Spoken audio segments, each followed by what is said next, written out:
to Europe clubs now, there is a certain familiarity and a similarity. 3 attackers are more potent in terms of creativity and scoring. Oko Bayern, Michael Olise, Harry Kane, Luis Diaz. Wo PSG, Dembele, Doué, Obakola, and Kuvica Kvaratskhelia. Okay. Meboa. Even wo other top teams, Barcelona Crano, Yamal, Rafinha, and then Lewandowski. Okay. This has been the trend. Madrid's best answer is to bolster their right wing, which was a major weakness last season. Yes. The entire Arsenal pay Vinicius again to bolster their left wing and then take them to the level where the European top teams now are.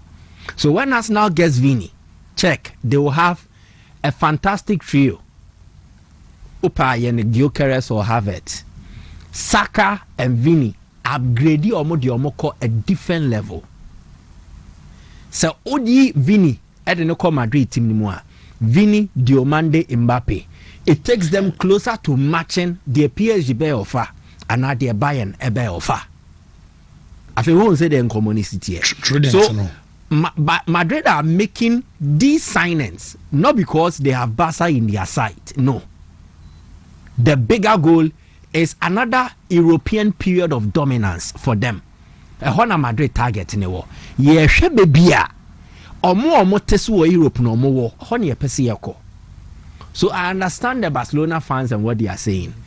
But I also think say Bebrina comment, it is coming out of a certain frustration. Say the Ankabas Sanko Bayesi Cavares Abanan Komoana say Madrid are very active on the market. It sends a bit of fear into the camp of Barcelona fans. Into Honekako, Sanetie. Yeah, it will shake them. After Anthony Gordon Adeyemi, and yet an upgrade on what Barcelona has because in Fanombe, they are all wing attackers. So naturally, Gordon and Adeyemi are seen as supplement to Yamal and Rafinha. Gordon will embe to Rafinha. Adeyemi embe to Yamal and now Rafinha. So they are supplements. So they are Barca to beef up their wing options. But the major area where they need to really reinforce is the central forward area, another strikers area. And their primary target was Julian Alvarez.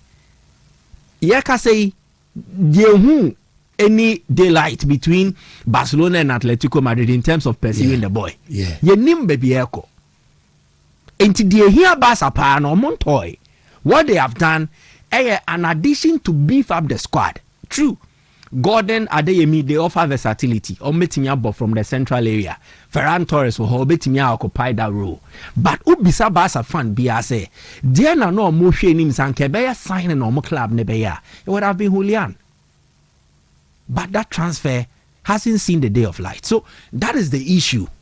Barca fans will be so much here. They will be a bit concerned. But ebeye de ye kan wo begem ne challenge shewe enkosiaga emfa. No, if you look at the numbers, and it's also for a coach like Mourinho, he's a pragmatist. You guys will be a pragmatist right there, or a practical.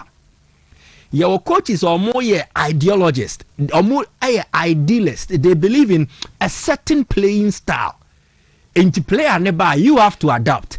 Mourinho, your coaches nibia. And ya ana and say he would have to sacrifice a certain coaching principle just to bring the best out of Diomande. If it means the formation also same way, he can go strictly 4-3-3 no koni baby. Just to make sure say the ordinary ban obetwin the munsio no nya so mfaso. So if Madrid are operating under a pragmatist, not an idealist like Mourinho, it makes things a bit tricky kakra. And you can't actually predict what they will present. And obey say or obey say. And that variety and that rich option poses problems for any opponent that they will be facing. Two seasons trophy. Yeah, they needed to respond. And the response, like I keep saying, and Barcelona and Chia, Madrid have far bigger ambitions. Now, to Nkomono, Arsenal and their pursuit for Vini Jr. and Madrid and no clear stance or Mujai Vini Manako. Like I've mentioned earlier, Madrid's business is not to they will not deny their team of further quality. They want to add to it and be rich. Into Vini to Arsenal and Adieno. It might only be wishful thinking. Emfa.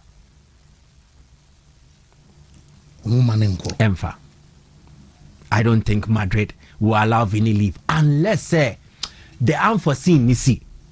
The Ebema Vini Jai Madrid no Arsenal cannot afford. I'm telling you. I know you're there. Sika Vini ni demands or making he's looking for around 25 million gross. And now actually when ideally 30 million euros gross meboa. Madrid for any person who beat here maneba be 21-22. Which means Vini will earn over 500,000 euros a week. Or the bar pounds now. A bet trust have 400,000 pounds now for any chat to because in England 470. In England, a pay as you earn. Okay. Into more now Utiano. Good one I bet in taxes. Okay. The English economy is a service economy. Omuni industrial economy to say be a Germany for omunye cars, omunye plane, this annual mano. Theirs is a service economy. So they love more service induced event, initiative, sports, entertainment. Omo pese baho no matiti omo tax no dia build omo economy no. Tino omo nsi Premier League ne form.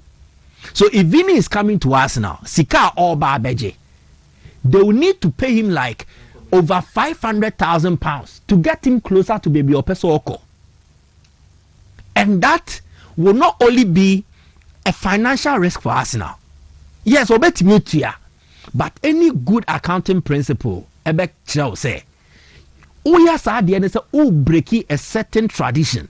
Usika semua, you are paving the way for other players to likely trigger moves. So I'm also perceive to what breakaway structure. No, financially, it is not sound. It is not healthy. I say, yeah, I'm a Vinia. Oh, yeah, my Vinia. I say, wow. Oh, Debbie, you don't understand this. And players' contract renewals, Beba. Yeah. And anybody who has dealt in the football business, exactly. Anybody who has dealt in the football business will tell you. Sadia Weno Sawataya the panacea for breaking a certain accounting principle like keep your book safe and healthy. And what? So the Ebema Vini Jai Madrid no. The same reason why Arsenal cannot sign him. Fatu trimi pa. The Ebema Vini Vini one besin there he's not released any quote statement interview about 7% of free Madrid. He loves the club. Oshego bi okisi badge. Meboa. Enti on show any indication be as a chinchine twan Madrid no be free o. The only bone of contention fancy. Sikasem hon komo. Wontumi. It is a Vini free Madrid Sikasem untia. Arsenal cannot guarantee that, especially judging by how Arsenal have played by the book financially. Open clubs are very strict on financial.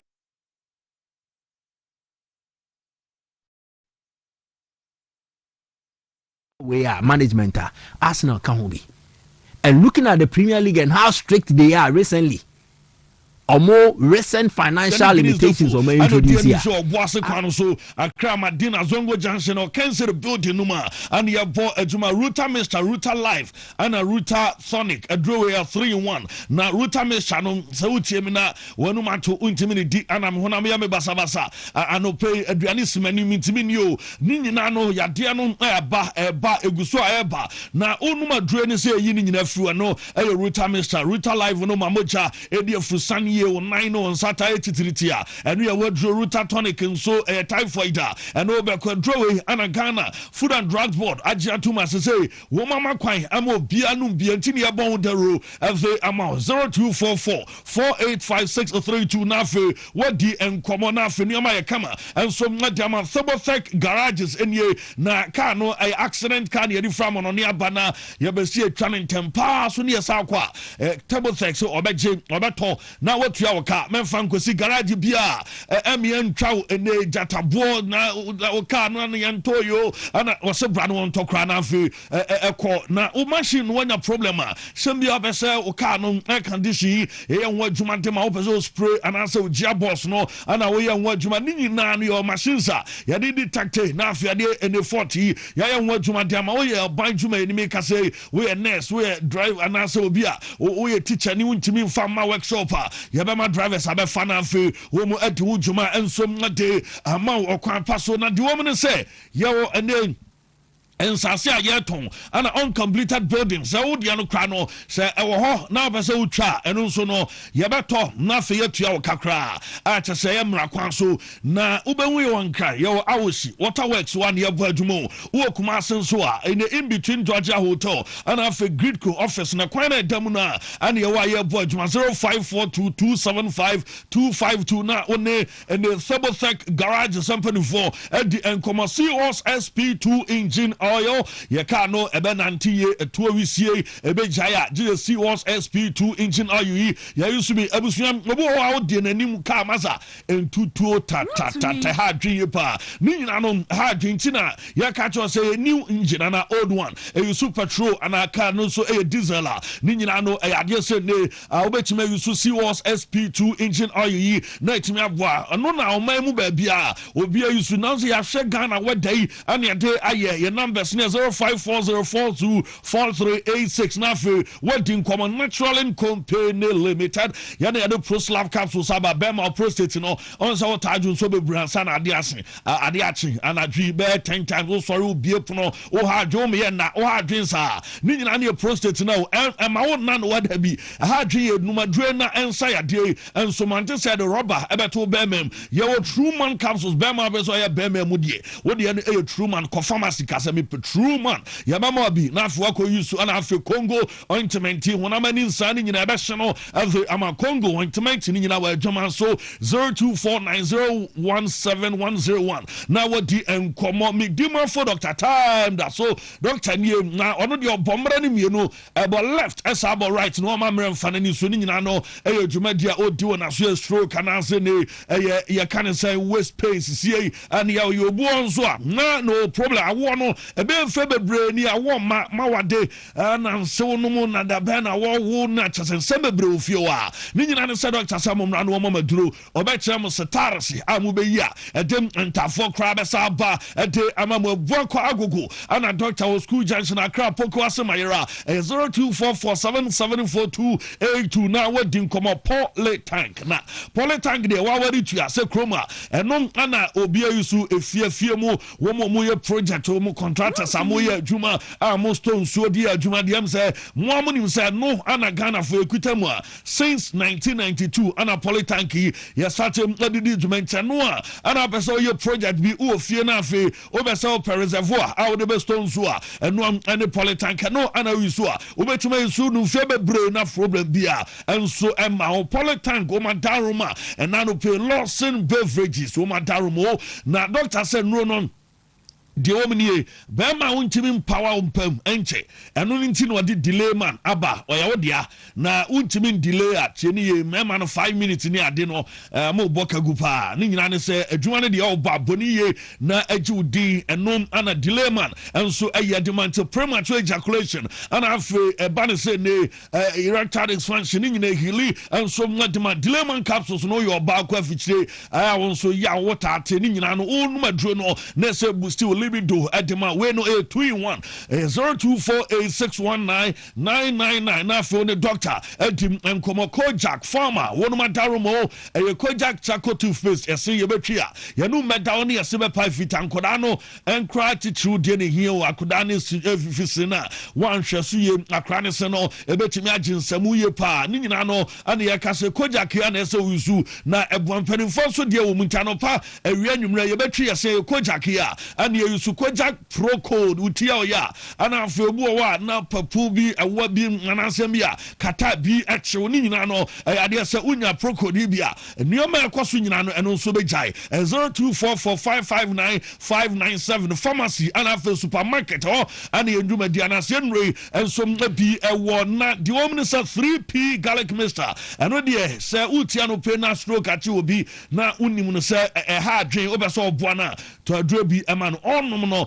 na fanchi no na fa hoden eba obi ani sugar level ewo so obi a wa kese a obesa ne so te high blood pressure ni nyina 3p garlic mixture no na anya bi a ebeboa wo ko pharmacy a wo to ahwese ni tinum aye kokko wa glass bottle ana fe garlic no enso eda ho 0248928824 na wadi nkomo current stick adro ne ye nyina ye nam ya de gono no wanya na se full Canada ni nyina abeboa na fe to ase ediama Sahara mixture ene ni G capsule say 2-in-1 ye the mixture no and no capsules ni ti anu ahye no so edem amame man capsules ni e memedro be ma de ese wo sikinkin obo adwuma ye eno ana man capsules na ebo ye wi de hindi no enso pressure eno diabetes bi and how blood pressure bi and say malaria bi eno de pressure ye hindi 0246348334 na fe wadu nkomo Bahaba Hospital Dr. Banye na Dr. Samen Control says accident and when you go on man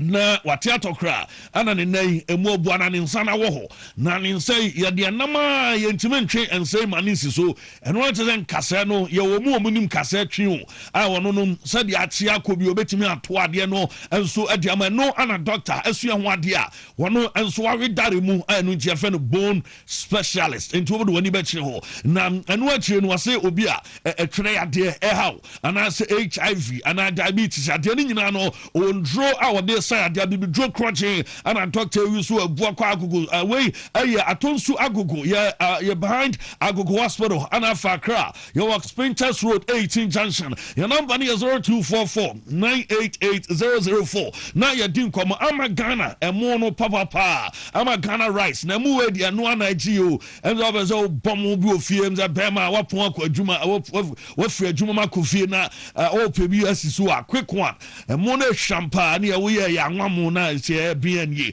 yi baako anu nso ode enti emo no wakọ market na wo tomu a wo de hwemu ni dia busan se mame mihia ama Ghana rice no na onya bia ebebo Ghana area na de try ne Ghana ha ya enti Ghana mo 0537029464 na fe wadi unkomo Alaska wo dem etese and I no pay my mu south say e den na ekoso dem ho na ene say wakon single room bi na obese usiesie mu kakra na unya aroma diffuser bi shekona mi kase ope ene artificial stroke green grass yibia eno ebi o marble sheet na afi 3D no eno eye wallpapers ni nyina you obi o no ma di siesie dem edem eye kama eye nika ne de eno eye Alaska wono no wose mu amupe bi kura tu akoton no wodi dewa aba enti oba otimi tubi enso adema ye okumase adum ye de boss of them building and again Mr. Accra Circle tiptoe lane hoa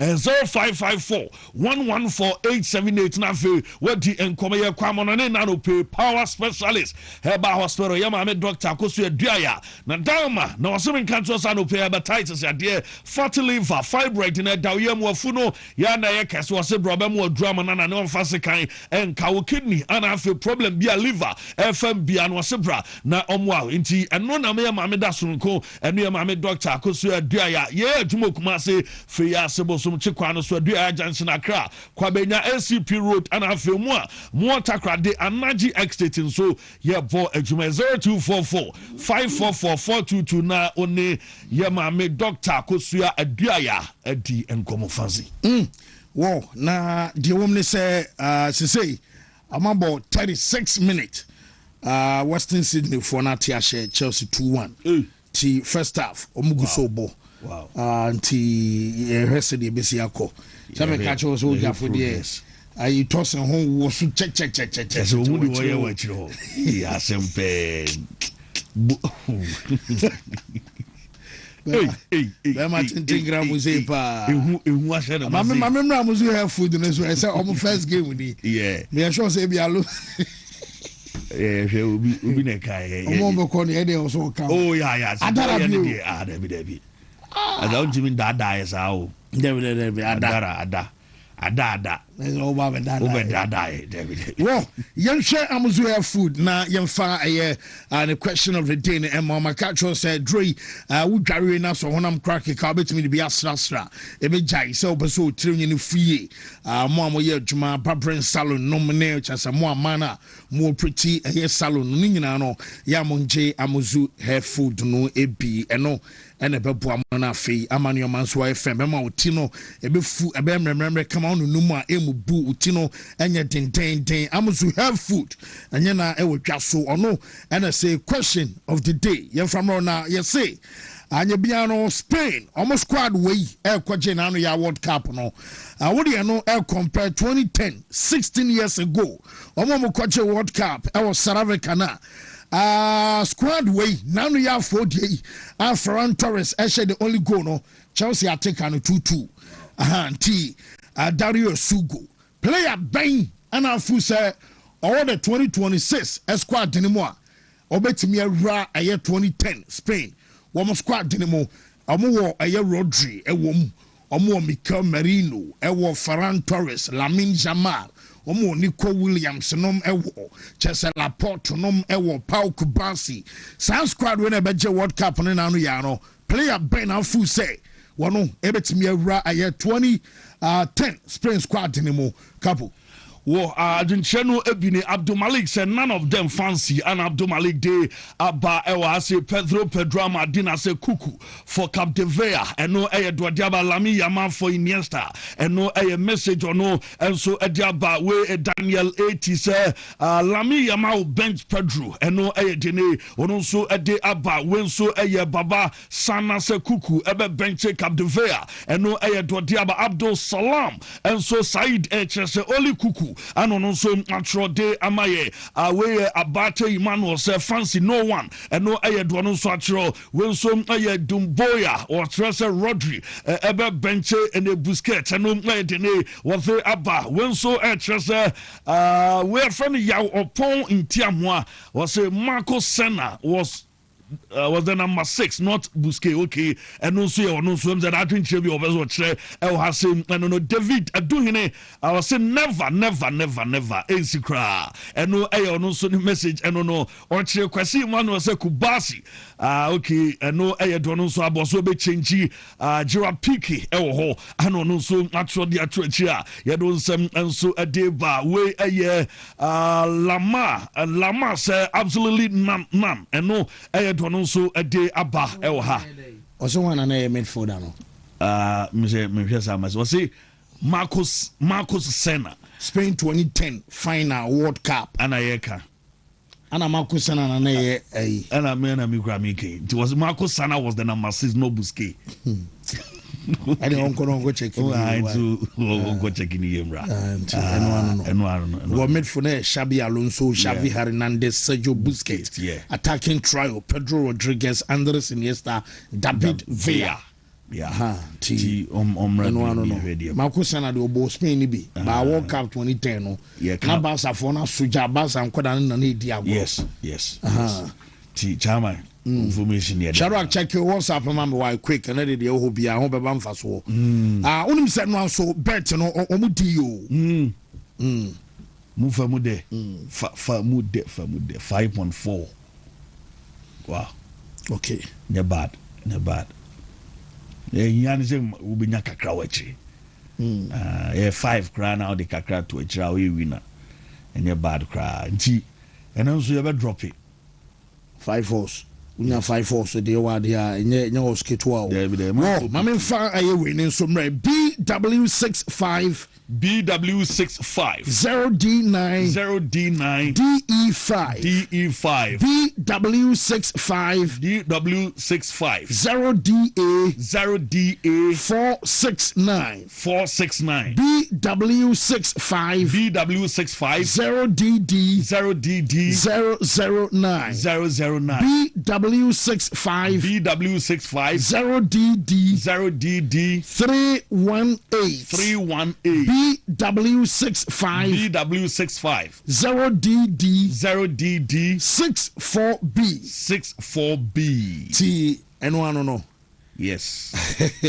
Fakakra to achire famu Denzel Dumfries nso aba be ne medical no sa no pembe ye say omo no akọ tenetene na pom kakra na adea why ne medical na we basa for so ani abre em say season de man 20 wood this weekend we happen to see ra Premier League ne other leagues ne season to be ani abre pa bansa so no group na ye hu come on no they transfer na ye open window na say window na bia ma basa ne Madrid vo mi no ai so obi ani mani abre pa unko 2 seasons our bra won ka say won trophy now to sa akwa wanya new coach baby an tokro de da o team nim bi started tuatua man for ye business we ask no maza preparation see eno ano no say bibia na obi na wo bibia ho da bibia okay Sharak me so far when mama na menya no quick one na ye nkomra me yonko bi nyame ma ya wade be na wotwe ono enya no ho kani wow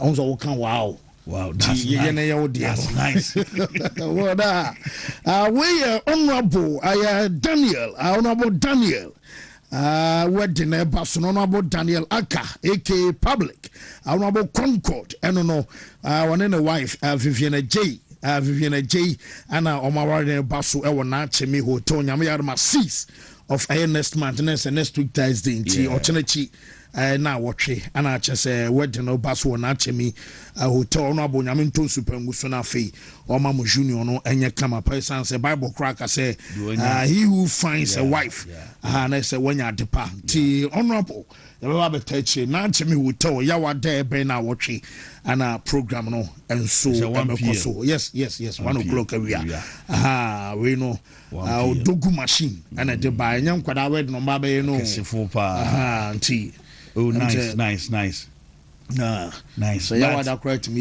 yanke to fa so hu young comrade good obey all the end away me na najo me the time abey na musa time me say that be me say this year and I say be I know they home me dey afide but me say me dey be ba na one person to one mo to bo ni mo kabo nyeshi the want to en family on bo no course row en ko hunu more en so no so ngo kama somebody on video bi wala okay over shall I go for that's always so just be yama bro kuku na open we be no no so no so kama akwada na wonya eze omunka come for omunka kuku bi o ma menko ana menya ne be hey sisi ana be ka kuku akwada samboto atwam yo kuku zo atwam yo mate ki o de ba de she shara yanko forum na why na say the couple me so o de amanfo kan na me antamo ne we no to enfamo no o to ya 3 days asa o am so nyini na be da sifia blocks na na kan o ye no you grab blocks 3000 na wo twa bu ye no e dey easy yanko me na yanfa forum bra Angwangwa juma no you Yame wohoda Se uji didia Obeya juma Ansachre no you Yame wohoda Se uji didia Obeya juma Ye bompaye Shamachi Israel Yehuwa Elahenu Yehuwa Ekat We ahata et Yehuwa Elohika bika luvika Uvika naveshika Uvika miyodika Tode Yashak in English in the name of Jesus amen amen salam boy kapo say kapo chairman I feel chairman baba me akwa yes come have the bibian so go tama taboku kasa mo send messages and ben no bia say hey o chairman ya de pa say what me assemble yes kwa bi ko me nkwa me ho hene papa me I headlines our man from so edema na megusu ameka say no wonim say omo game I was say paso and no Chelsea de no we must year of di kana Chesameka say no woman bo aye first 45 minutes no so a aka chess additional time and the referee no one so the to so make us referee ya shena bay one so mother so chosa woman the first half and so aban every na first half no woman about 2 no and some other say manager your fans are Shabi Alonso some Aaron here your fans say changes I want to squad anymore now game a kusu alcosu player your fans say Dastam Sapaya Vano aya Kwadabia Obakaya now we're born Mabo fans Kairat Almaty our Kazakhstan and Okobasa Chelsea Fano Tono and some I don't know by Namu Yana Kotano one also our Quatana Yakan Wasama your fans aya Sapaya Vano one also Anawaba Shania aya first goal some Ayama Chelsea Timono na Jamina Nasa Quatana one some every ama Chesia Casapoino one some Adraba first goal no Ayadiasa Western Sydney one some other Omoka and your player your fans Anthony Pantazopoulos and some Aristotle Paritans Adama Timono and Alfred Yamesan Canning on a player your fans Aidan Hammond and some second goal and some Adama Tima your fans Western Sydney and son of Dario Sugo and some Ticano Aristotle Parity and Yamatima and some Chelsea to first 45 on a one more anya bury your first goal in the way Quatana your fans sat Paya Vakudana the couple one important goal show Karato high Washana Juma Kudana Bo any more than Timono not Chesano Sopantueno Yemin Sabi Alonso Abamonita Bueno I'm a Bueneste and I Sabi Alonso and some Abamonita Bueno and some Amachesa Kudana Kwana and non I said Yabasia Kwa Bueno and some Ayat Aba Brown coming yet Abana Fedario Suko one also go in here I just want some find at the back of the net and some Ayama Chelsea one of the first half I'm just a game and some Aya 2 and I won't come in yet and some Ateba now some about story Amana and some Catcho say Chelsea Omutuno one up a goalkeeper Panamono manager Casa Omun German and call Ayamia Canasa process and now one of some Aria Sasa Aya Philip Jorgensen Aria Sasa Aya Robert Sanchez I just want and some Aya goalkeeper say and you'll be on the way and a better Aya just a next season and a sample one of some about Toby the Abasansa Yana Samo be a Canaso Sir Obasawaje Aya Premier League na Robert Sanchez and to me your number one Emmanuel Ye now some coming in our bino what him say before the game and I may pick a feet essay Chelsea goalkeeper na your father Philip Jorgensen yes sir we're returning as I call a UK we're free Australia a Sydney as I call a UK and some other goalkeeper no ever call not just a goalkeeper no one of free Chelsea to the Casai one of some aqua Shuka and no I office I when ya where Sabia Mubakubiano one of some other Chelsea one of some aqua and what you know Chelsea for the goalkeeper and to Robert Sanchez Ayaka Crown one of the and some Akika not to Amine son. When it is a latest and some another now yes almost a more goalkeeper no and some city and Chelsea one of some game and Alonso no now Alonso no goalkeeper no report to me second say media one person a yemi no ama me no kasa kra no report to me nya say Chelsea for no one ba hwam ama chese bia deal abaso no yes almost two akọ aye Portugal one some our Portugal and Tuesday some Kwakopa and your goalkeeper and some your goalkeeper now your father say Anatoly Turbin now Turbin and you'll be on top post anymore and some other Benfica what kind of last season or no and Jose Marino and Real Madrid gamer one some Bayos goalkeeper no share quality I am Madrid Robert na just a goalkeeper no one Adama Benfica Jamina say Chelsea for no Panana one more Portugal omutu commercial be akota no one some betimi adana ba eno no nko a ebiem ensom aye goalkeeper your father say Diogo Diogo Costa just a Diogo Costa na just a Diogo de Wabi Adamswano and some Ayobia what that postinamo and some Adama Kalaba your father's a Porto and Aya Benfica goalkeeper and Aya Porto I'm goalkeeper no Wamumi and a Chelsea Ponifono and some other Portugal and now you can say Wapene Wamum Abasomo Baku and some Abba Nama Miguel and Yakotana your father Caleb Irenti what can see a what can Irenti Esha Ghana your first goal our tournament anymore Emma Chesa Irenti and some Kenny Dimpa Ebisu now Abakoha and a Chelsea Penona Arsenal Pano and a one penny Lenkero crowd to a Real Madrid no Amazoniate na Jamaican no penny say Bluko Yaka Blukwa woman and a Chelsea Ayomodia and a Bluko Kroye woman some and a Strasbourg as our friends and also Ayomodia na Bluko for the same Adiano, I'm say for now, dear.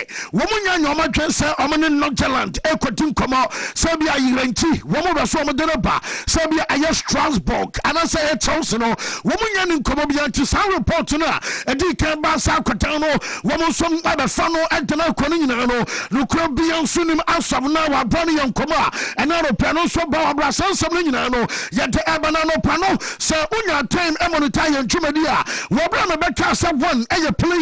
Your phone said Danny Welbeck and what me and Jordan Henderson Natchez I 35, 36 years respectively. What can me on Ebama players no woman age I 71 years and I just a Chelsea no more basa more experience ana Mubanyano Jamesa Canano Paris Henderson ba woman say omu still no Chelsea team no and some other midfielder and some Adanaba and no I kakra for amaswoye ade bawa Bernardo Peno yere update and some adema na Nottingham Forest omutim no womo say omo pa striker na striker Nottingham omo say womo tiri pass say no aye Liam Delap no ball aye Chelsea womo some amatriminti aka say am say Nottingham Forest so dasua womo make move Chelsea bi akwata no wono some betimi aba na sodo akama Arsenal me no ka say Arsenal boboku no womu ye training ya Bernardo Pena chesem sa domadi kan ya samen apari atosono womu som anya release enai eniyama kokama som adamantum no ewo chese Gironya eho eye Spain na chesenia ye kan sa warm water eye training camp ana chese boys no womu som akwakodie maniyama kokama ensom adamantum no na Arsenal report amenya no sa kwatana ye fano sa eye Jacobo Ramon awo no abo adama komo Wabianum sa Real Madrid and some our 50% our buy no right anymore not just a Madrid our buyback clause and some ocean but me no you say and now you can say there is no way I just a manager for Jose Ebama Catena you follow Jacobo Ramon Ababo Ejama Los Blancos and Intino I'm a Arsenal Abam I'm a now you can say Arsenal one some my favorite Omoya Juanica Krabia one bet me sign the side player Emma Jacobo Ramon our body ball and some Adama Kumono one some Etimia Wabrano and some Ayakakra if you are by Arsenal and in Venetians and Comonino me do Spain me delay test our home and some Adama Batano Peno and Liverpool Fono Liverpool Macatros and meeting Elcrosom na meeting na and across no John W. Henry just one penny Adama club na one fly by your mutum command at the consortium no one some any abrepa na latest as our Liverpool common hubium and some other say and Tuesday na enanom am say meeting kura and some other cross hubium no one baso mo chesa Liverpool and consortium ni share no one say woman a pesa Liverpool team no esan sorry e John na so pa mi be kirem na consortium no answer me boss say woman twe eye Jeff Bezos e dey aba on board na domo kan nyina no e wiase sikafo and woman kan mo be so mo be stake and some our Liverpool na omaso mo ka ana cheso mo amaso ankomo nyina no e say woman be so mo san transform Liverpool na Liverpool samba be super power underlined word aye super power one basa Liverpool sabe jana na so pampe yaka transfer market no bi atwam no yaka se bi transfer market e bia nipa no nya obakọ Madrid nipa no nya obakọ e bia ha na Liverpool so atumu tintiman pa etu ba bi e ma tekoi wo mo basa e ban sika wo mo wo ho wo mo betua e ban player wages wo mo wo ho wo mo betua incentives and a commission and what your ban say bia agent sika nom and image right and some common you know wo mo sam wo mo basa ban transfer marketer Liverpool samba be yesu papa eno aya da ya ka se tim no wo mo kotuna se din komo no wo mo som atimi agree aya seri ade no eno som obesi akọ na onse se uye coach and also your manager na wo ba omo mbabua ama odwumadi a wodi akoso no nyina no ye supporters no na mama Andoni Riola wono an wo coach aya Liverpool say yerim say supporters no ka se empuna ana epunum supporters no ka se yempamo wo omapamo na Andoni Riola enso akasa na manager no kasa mo no busa no sa emsa wa bai adeba ko hia ye pa no ayo supporters na kwema na ba so a obetimi abreje aye that gap esensa the moment a coach obaba no awose fans no aye daw wo mo ya daw a empanfo ntimi mpamo e mane nya yie na mo so mo nya daw a bema wo ba kwantam kura nti ade no ye ekwa ba so a wo betimi atwe aye club no supporters ade aben onom any team no yentie manager fans Andoni Riola we aye kura ba so fa so na wo ma Liverpool supporters eba on board. But I feel the people are very respectful with us. They very passionate, very passionate. But I think they need to feel identified, no, for what they see. And sometimes we need to be more like show our weaknesses. Sometimes I say, because sometimes we live in our bubble. We like. Protect ourselves a little bit. We tend to show that we don't care about what people say, and I am like, but honestly, everyone cares. Yeah. Even big players that we think they don't care because no, they care inside. You know, and you protect yourself sometimes, trying to no, I don't care because I'm so big and I'm so. Honestly, the big players are not thinking this, but sometimes it looks like they are. So sometimes we need to see their weaknesses. They are not perfect. They will make mistakes. Show to the players that are not at the top level, the youngsters, the new signings, the support from the big personalities that we have, no, and there has to be a process where we need to understand that this is not going to be perfect. We are going to go through up and downs, and but if we do it together, and everyone assumes, no, that we have strengths, we have weaknesses, but the aim of everyone, no, is to arrive there. I think we will have the people behind us, I'm sure. I feel I haven't been here. Liverpool, woman supporters about on board now. Woman support and I'll tell yet the manager accepts in the United to Canada Peno and some our show no sooner. Mammy, I bunch of one say more Salah now. More general update and a premium and a Besiktas. Woman calling baby on to say woman for Mohamed Salah 20 million euros plus bonuses and no every season. And an agent Rami Abbas also me bakasa ne commission our general so ateso nananka opening demanded 7.5 million euros. Agent Nkwao and agent ateso edi aba 5 million euros. Now 5 million euros na agent na tis kind so and some agent banning now no when him said to me say can say Mosala agent Rami Abbas just amount no one be so much say high demands na just demands no I was so and image right and the here sir yes agent no and Mohamed Salah I catch up Besiktas woman plan for say image right in any na sabose bia Besiktas club no womo ton ade bia eye product ema Besiktas sebia jerseys ana omobeto eno aye Mohamed Salah de sebia ne kan sa mofla no ane ade bia de Salah e picture aye bia aye Besiktas ade bia no so mo ton no munya 1 cedi a Salah beje 50 pesos club no so beje 50 pesos womo ton no munya 1 million a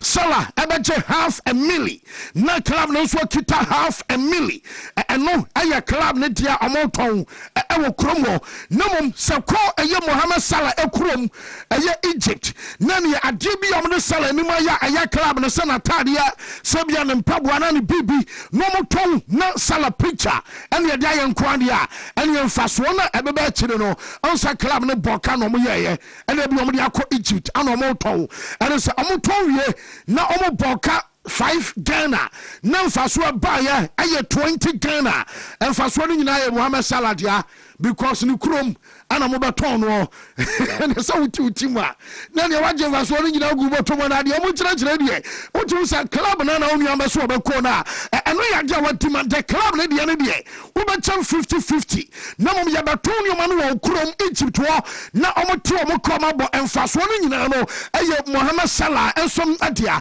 eno na se ba be problem ama de me nyan se eba die passe bia do no eno som abeba so asom na wa draw ye de aye update anu de aka ni nyina no ensom ade ba me no kasai wo call Manchester United on say Abranta man say Lisandro aye Martinez e try no kwade World Cup ni mo na Martinez e try ni nyina no wo mo yasanka bi o mo nya center back o mo pe back asom now report am me say kan de e ban say Martinez e try no say aye muscle strain enye problem enti aye dia woni ebeba back and sana aye Premier League campaign amamanju no eno som start eno ewo ho me no kasai wo akoda na fa no sa aye Adams no na Adams na USA ni akoda na onu so dum sex no papa o na akoda no say jamimi nya no sa man fa no so mo pe eno ye Tyler Adams asem ana mekai na Tyler Adams aman fa no chesa wo mo som enya no mo pe ni nyina no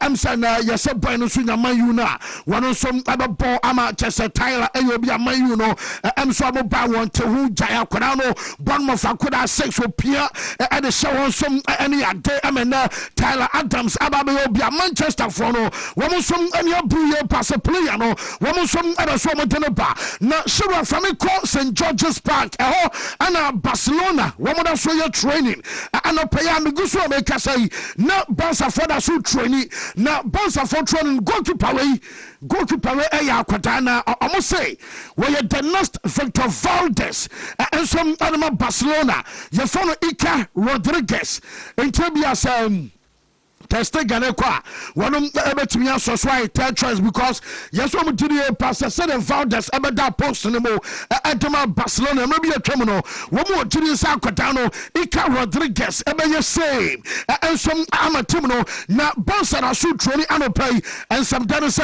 Femi Lopez and so jinam den one some ye training na on team no and some ana kabam after some one team akamam ye training no Femi Lopez and you one Senum and Chesa Boys Akahano, a St. George's Park, Omunie, and Chesa Kodano Dasu Tijuma, Yade Abde Tabana, Obakaisano Pay, Mesambe Timu, Emma will say, Eli Junior Krupi, our born ball, and some Adama, are your born mofuno, Romadonato front page, Coaca Telfasa Sport, Ewa Aya Spain, Omodia Kodano Nato. Now, on somebody can be a story that time, and Yalenke, a Yeshua Petronomo. No more the boy we have back conversation man na Jamaican can you so actually say Aquadano woman say and from the camp when Barcelona wababo yes say a boy ni dream ni nyina sa akoda bi yeso and I na misano na me be say me bo Barcelona na me be say me bo Madrid na me be say me bo wan ni ade almost akoda we ni dream club and some aye Barcelona ana chesana am say na ni ajepa yes what is one more link no say be a boss epano no ama akoda na ni jebi abana komam and so mutumi ka emantia say ye dwuma nkwade ono no hwan sa wɔbɛka sɛ bia no ɛdeama Barcelona ɔbɛba na problem no ɛne sɛ Barca kraka so wɔbɛtua 100 million euros a menim sɛ bia bɛka sɛ dɔso but wokɔ ɛyɛ Bournemouth a wɔm so boy no boɔ ɛyɛ 130 million ɛnti ɛde sɛ wone 130 a wɔma anim junior group no ɛno nso ano no sɛ sɛ baabi a yɛba bɛduru nie na sɛ plan B no sɛ wo sɛ ɛyɛ plan A ɛyɛ 150 Alvarez ɛnya my idea ɛne plan B according to club no wɔm sources ɛyɛ 130 million ɛna ɔmo so ɛbɛdemande na mene ka sɛ man Casado no obiara no so ɔbɛso wɔkɔ na Barca valuation ɛyɛ 40 million ɛno ɛnam sɛ ɛbɛha dwempa because already wɔbɛde can reject ɛyɛ offer buyer na just offer no yɛ below 40 million club no asking price no at the latest wɔm nsom ane sɛ ɛyɛ the said amount ana Barca for no wɔm demand ansana wɔm makwan na ma kyɛ sɛ akora no wɔn nsom atumi akɔ na ɛna no pɛ ɔnsɛ Barcelona wɔbi aso mo sɛ hia center back na center back wɔ de Madrid ɛyɛ na wɔ de Barcelona ɛyɛ wɔ kyerɛ ɔde a asɛ kyerɛ no ɛyɛ Barca but Barca for senya no sa sika na ɛwɔ hɔ a yɛka wɔ asɛm no nyinaa no wɔn de kɔ akɔtɔ striker ɛnsom ɛde na ba o na wɔn de kɔ wɔn striker nsom ɛde na ba no deɛ wɔm ɛne deɛ ɛma nkɔmɔ no ɛnsom ɛyɛ dɛ ɛne sɛ ɛwɔ so munya center back ɛbɛna ɛwɔ just obi kɔ ana Jules Kounde ɛna no pay ɔmo Sanchez bona sa gyina so wɔbɛso stay Ronald Araujo ɛnsom ɛbɛso stay Alejandro Balde ɛnsom ɛbɛso stay ɛresa ɛnkola nyina ɛbɛso ɔmo stay dia na ne ɛbɛ difficult as FC Barcelona wɔn nsom ɛbɛkɔ akɔtɔ center back ɛnsom ɛdena ba ɛno ɛyɛ sɛde akɔakɔ ama Barca situation no ɛno nsom akɔakɔ bibi Shadow Akmane Denzel Dumfries na Denzel Dumfries na no paya say Jemi nyane so nua so akwakwa na medical na wie Denzel Dumfries nie unsa no pekwa me ka say training no wonu som da ye biam say no gyina gym ho ne adia but ano pa ne sanitas ho ana Madrid a player ho ba no be medical kama ne ya say bia kotodwe bonkatie e okay say bia koman e adwuma kama na say bia koma no entimi moye ni nyina no mo cheke enti Denzel Dumfries enie said obetimi aka say bia boy no ensom ayo officially omonso abrantia ye dey aye update no ensom adema na ye guso ye kan no wonim say update wom ensom an say Real Madrid started plan aye post Thibaut Courtois na dintia make so post Thibaut Courtois en say Courtois no emsem enche ebi obejemu na goalkeeper de bia say the attackers ai ana goalkeeper de onyini no na ebi experience bamo any ate yobo so onyina na o sapa and say once some na be onyini a wa na chesa de ni ani ana ba be wo enti de menya no say boy no wo ma sha say plan life after Courtois amenam amose say de omunkom na mum yobo sisi we a ye de be wura next year nyame ya doma 2027 Real Madrid aba start and some type of goalkeeper that be no one number 1 Ediama club ye fan sa Madrid and what ya kwadana ye fan Jean Diomande Antetenie and no kwana me catch us we report him our Bobo Kwafan sa Leipzig amosom akam Shadrack ebenya ni picture na me country no onye chesa bana report our processing come say no dia yana asembia no what ya kan say wo mu nyoro nyina ba wie na enwa no nanka Madrid ewo gidi obi say wo mu betumi awie omanwie ena German say kan say komodie no eno nsom abeto aso say Leipzig ene club ye fan say Madrid omumi no betumi akense no wo mu nsom betumi akense ama move no eno enso abaso na German say kan nyina no say koba say bia Vinicius Junior wo no extend the contract no na so mu ja Vinicius enso kwan a ye say Madrid don perform na o ma twensa Womama Mbappe enko benkum dabi se ne baby Mbappe gina no one obegina 9 hono no bi onum go share de ye vane contentenwa eti Mbappe ebebo 9 nani o ma shifte yandio Monday e yakọ eye left eti baby na Rodrigo efusa ho ana wɔbɔ ana Vini ɛne Mbappe agye wɔ afa no Rodrigo kora no ɔnya saa left hɔ no gye sɛ bi a nneɔma sesa wo no a sɛ ba sɛ Vini ɛkɔnkɔn deɛ a deɛ ɔbɛ ɔni ɛyɛ left wing no ɛbɛ Jean Diomande ɛno yɛ adeɛ abɔbɔku a yɛmfa no sɛ Real Madrid ɔmo yɛ because mene wo kasa yi boy no ɛne Jose already wɔma di nkɔmmɔ ɛwɔ phone ɛso ama kyɛ so wɔnom adwuma wɔbɛi ɔba bɛyɛ wɔnom ne role ɛwɔ so wɔ play ɛnsom ɛde ayɛ Los Blancos ɛno ayɛ kakra Jose nso akɔ so between ɔno